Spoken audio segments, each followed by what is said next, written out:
नमस्कार साथियों, R K physical education classes के यूट्यूब चैनल पर आप सभी का हार्दिक स्वागत। दोस्तों, अपन 5 से 10 मिनट की बूस्टर डोज क्लास ले रहे हैं और उसमें जो आज अपना यहाँ पे टॉपिक रहेगा वो यहाँ पे मोटर कंपोनेंट्स रहेगी। तो दोस्तों, यहाँ से सीधा सीधा 2 या 3 क्वेश्चन आपको यहाँ पे सीधे मिलने वाले हैं। तो थ्योरी की बजाय अपन यहाँ पे शॉर्टकट तौर से है वो इंपॉर्टेंट फैक्ट्स अपन वन लाइनर के तौर पर अपन देखने वाले हैं। तो देखिए दोस्तों, अपन मोटर कंपोनेंट्स में पहली बात कर रहे हैं वो यहाँ पे स्ट्रेंथ की बात कर रहे हैं, यानी शक्ति की बात कर रहे हैं। अब शक्ति किसे कहते हैं, तो वो भी अपने को ध्यान रखना है दोस्तों यहाँ पे कि ये मांसपेशियों द्वारा प्रतिरोध यानी रेजिस्टेंस के विरुद्ध कार्य करने की क्षमता होती है। प्रतिरोध के विरुद्ध कार्य करने की क्षमता होती है, उसे अपन शक्ति बोलते हैं। अब यहाँ पे स्ट्रेंथ है वो 2 प्रकार की रहेगी दोस्तों यहाँ पे। एक होती है ये स्थिर शक्ति, स्टैटिक स्ट्रेंथ, जिसे अपन आइसोमेट्रिक भी बोल सकते हैं दोस्तों यहाँ पे। इसमें क्या होता है, इसमें ये शरीर की मांसपेशी की लंबाई नहीं बदलती है, जैसे अपन दीवार के धक्का लगाते हैं तो वो स्टैटिक स्ट्रेंथ की श्रेणी में आती है। दूसरी होती है दोस्तों यहाँ पे डायनेमिक स्ट्रेंथ, जिसे अपन आइसोटोनिक स्ट्रेंथ के नाम से भी जानते हैं। और इसके 3 भाग होते हैं गतिशील शक्ति के, वो अपन को ध्यान रखना है दोस्तों यहाँ पे। तो जिसे अपन पहला भाग होता है वो मैक्सिमम स्ट्रेंथ होता है, यानी अधिकतम शक्ति बोलते हैं इसे। एक बार में अधिकतम भार उठाने, जैसे वेट लिफ्टिंग में अपन वेट उठाते हैं तो वो यहाँ पे मैक्सिमम स्ट्रेंथ की श्रेणी के अंदर यहाँ पे आता है।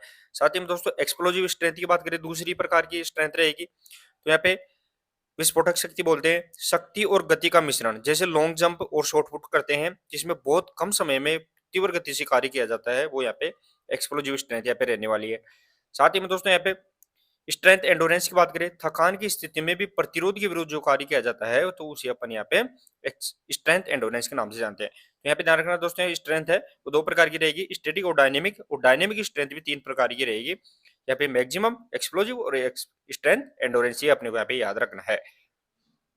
अगला यहाँ पे आता है अपने यहाँ पे मोटर कंपोनेंट्स। स्पीड की बात करें, गति की बात करें। अब गति क्या होती है, तो न्यूनतम समय में, यानी में न्यूनतम संभव समय में दूरी तय करने या प्रतिक्रिया देने की क्षमता को अपन गति कहते हैं। न्यूनतम समय के अंदर प्रतिक्रिया देने की क्षमता होती है, उसे अपन गति कहते हैं, याद रखना है।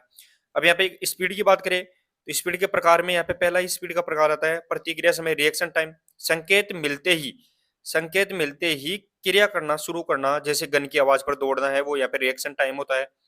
साथ ही में दोस्तों यहाँ पे त्वरण की गति, जिसे अपन एक्सीलरेशन एबिलिटी बोलते हैं। स्थिर अवस्था से अधिकतम गति प्राप्त करना है, वो यहाँ पे त्वरण की गति कहलाती है।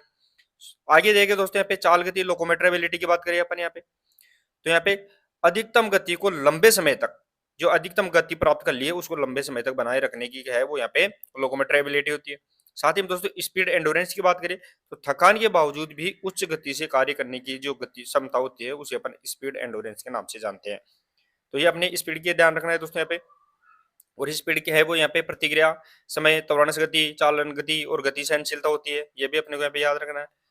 अगला अपना मोटर कंपोनेंट्स आता है दोस्तों यहाँ पे, वो रहेगा एंडोरेंस, सहनशीलता।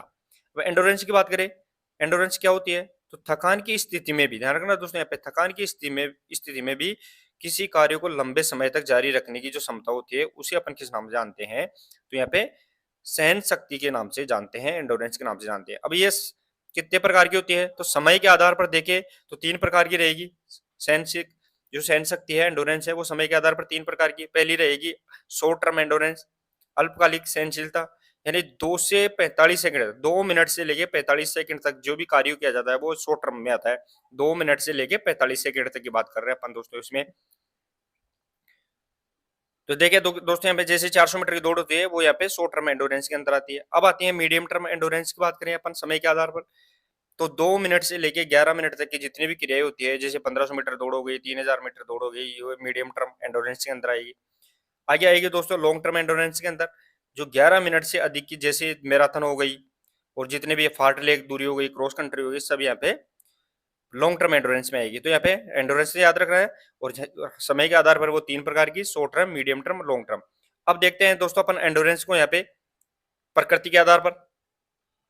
तो एंडोरेंस को प्रकृति के आधार पर देखेंगे तो यहाँ पे सामान्य सहन शक्ति, जनरल एंडोरेंस, जो बुनियादी फिटनेस को मापती है।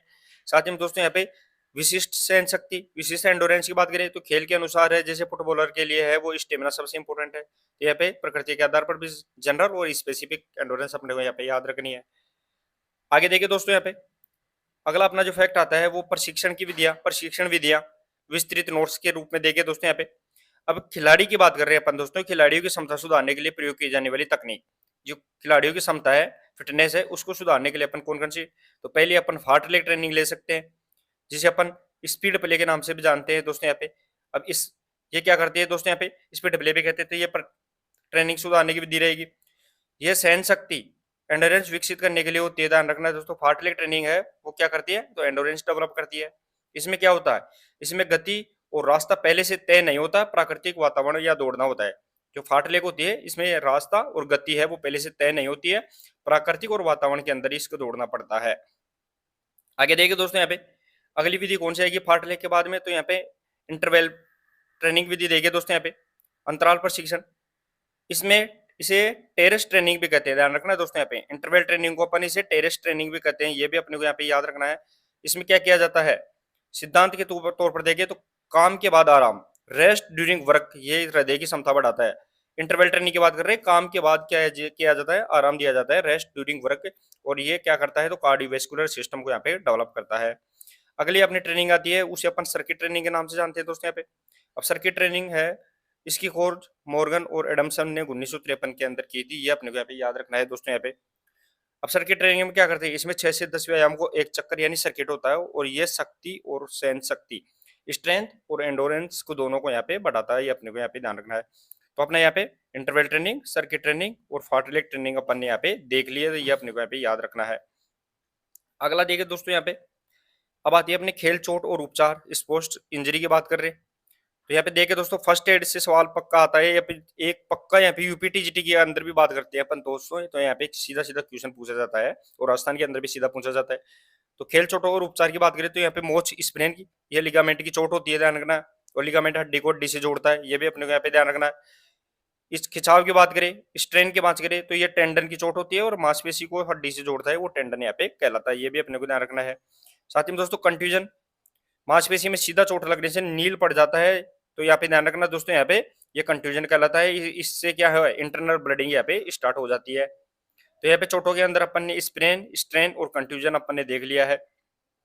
आगे देखे दोस्तों, यहाँ पे चोटों से संबंधित राइस पद्धति की बात करें, राइस थेरेपी चोट लगने के तुरंत बाद का उपचार है। तो राइस के अंदर है वो आर फॉर रेस्ट यानी आराम होता है, आई फॉर आइस बर्फ लगाना होता है, सी फॉर कंप्रेशन दबाव देना होता है, और यहाँ पे साथ ही में दोस्तों यहाँ पे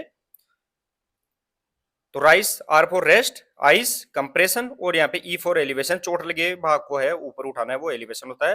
प्रेजेंट में राइस पद्धति चल रही है, लेकिन यहाँ पे प्राइसर के रूप में यहाँ पे यूज की जाती है, ये भी अपने को यहाँ पे ध्यान रखना है।